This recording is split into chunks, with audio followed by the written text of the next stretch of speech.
जैसे खात बानी न कर कमाही पिया हो जाई लड़ाई पिया ना।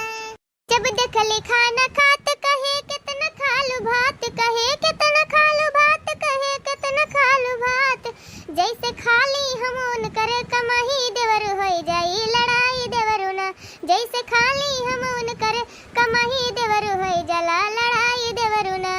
जब करीला सिंगार मुंह बनावेली हजार, जब करीला सिंगार मुंह बनावेली हजार, मुंह बनावेली हजार, मुंह बनावेली हजार। हो हमके देख के कहेली हर जाई पिया हो जाई लड़ाई पिया ना। हमके देख देख कहे हर जाई पिया हो जाई लड़ाई पिया ना।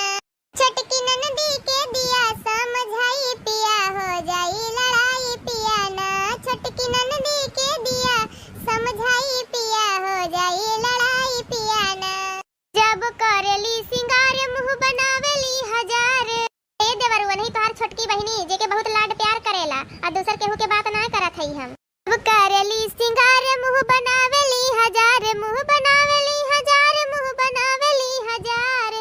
जब करीला हम सिंगार मुंह बनावेली हजार, आ हमके कही के बुलावे हर जाई देवर हो जाई लड़ाई देवरू ना। हो हमके कही के बुलावे हर जाई देवर हो जाई लड़ाई देवरू ना। अपने बहिनी के लिया समझाई देवर हो जाई